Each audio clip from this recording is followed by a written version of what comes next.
Well, ladies and gentlemen, my first video of August. Keith here from Come On The Hoops. If this is your first time coming across the channel, like and subscribe below would be fantastic. Get that notifications bell dinged as well. Folks, I do apologise I haven't been on. Just been busy with work the last couple of days. Since the last time I've been on, we've actually got a player in the door, an outfield player. Welcome back, Paulo Bernardo. 3.5 million deal.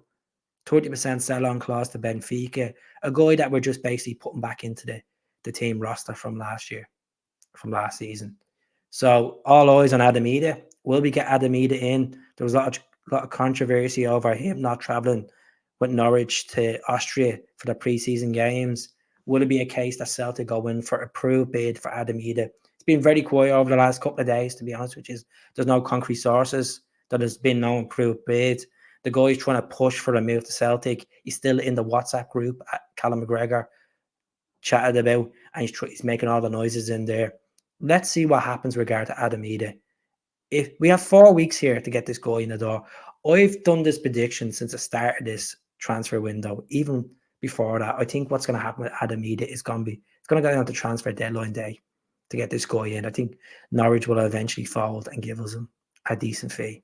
I'm talking about 5 million. 5.5 million, maybe. I know we went for 4.5, but if a player's unhappy, transfer request goes in, that's when we'll start talking. He's 4 years left in his contract, but we'll see what happens with regards to Adamida. We are linked with a left back, not Hugo Bueno. We've moved on from that. Wolves don't want to send him on loan. So we have been linked with a left back who's played against Celtic a couple of times last season. We linked with him back in January, went back to Liverpool, played one competitive game, and then went back to Dundee. So Anthony Joseph, Sky Sports, confirmed that Celtic and QPR have expressed interest in left-back OWEN BECK from Liverpool. Celtic would prefer a permanent deal.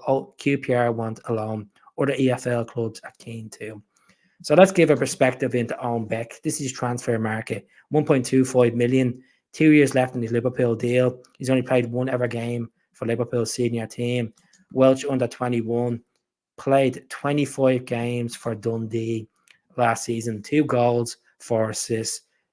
It's a hell yeah for me. At the end of the day, Gray Taylor is in his final year of his contract. We have Adam Montgomery in the left back position. Breda Bay is playing in Brazilian football at the moment. He's only played a handful of games there as well. So get OWEN BECK in the door. He'd be working under a good manager. Who would want to go to QPR? Who would want to go to Loftus Road? At the end of the day, they're not a big team in the Championship. They once were pushing for promotion. You can get Champions League football. He knows the league quite well. He gets to work with Brendan Rodgers, who likes working with young players and developing players. So Celtic, get on this, get this guy in the door. You want to fill them positions. At the end of the day, we want to get a striker in, we want to get left back and a centre back. Brendan Rodgers was asked today how many targets he's looking at, and he said he's going to keep it to himself. He's not buying into this negativity of Celtic, not bringing players in. There's a lot of in-depth analysts when it comes to transfers, folks. It's not just as simple, I want this guy, I want him in. Fees, wages, contracts, personal circumstances, international clearance, if their club is going to let them go. There's a lot going on there. You got to look at their stats as well. If they've been playing consistently, are they injury prone? It's not that easy, folks. People think it's like Football Manager or FIFA where you just put a bid in and bids accepted. We do need equality, and he was saying it today in the press conference, Brendan Rodgers, that we do need that one particular player that could bring us to an extra level and get us into the Champions League playoffs. And that's the aim for the club. They need to get into the playoffs past January. And if we could do that and pursue the treble, it'd be a fantastic season. At the end of the day, there's money there. We have put money into the training facilities and other stuff going on in the background, but we have sold players as well this transfer window. Regards to Matt O'Reilly, Sky Sports did discuss tweeted yesterday that Celtic are planning a couple of contingency plans. Sorry for stuttered on that one there. Contingency plans that they're looking at other midfielders. Daniel GAZDAG, the Hungarian midfielder who plays for Philadelphia Union, has been linked with a move to Celtic as well. He played in the Euros as well. This is his stats, folks. Daniel GAZDAG's stats.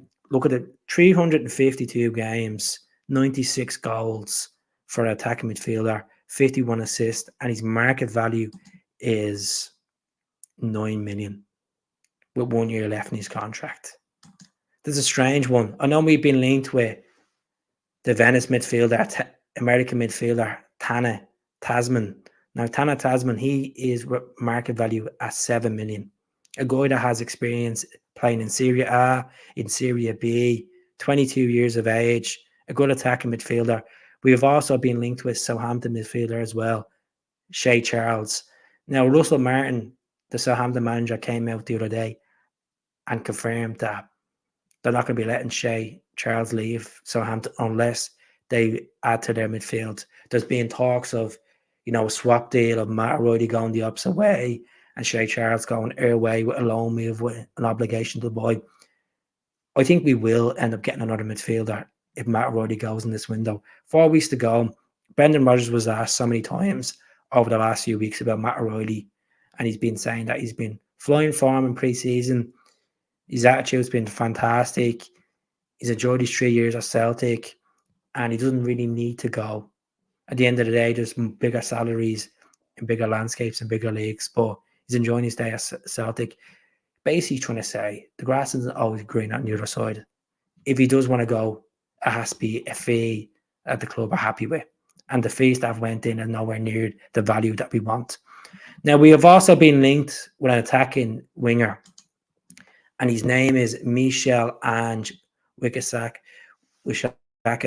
Now, at the end of the day, we've been linked with this guy for the last 3 weeks. Belgium journalist Sasha Tavaleri did report on this when it was around when O was getting sold to Genk.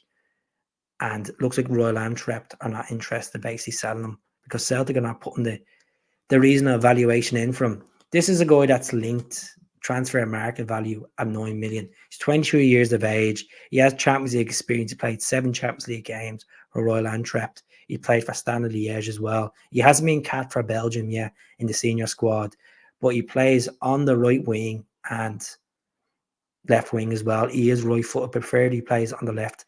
So let's see how this goes over the next couple of days. Will we get OWEN BECK in the door? Will it be a case will we get Balikwisha in the door? Will we get Adamida? Will players go? Time will tell. Let's just concentrate on the league over the next couple of days. Let's get our first game done and dusted and start working in the background and getting ammunition in for Greg Taylor and getting ammunition in for Kyogo as well. So, folks, I'm going to leave it there. Thanks very much for watching. Please do subscribe.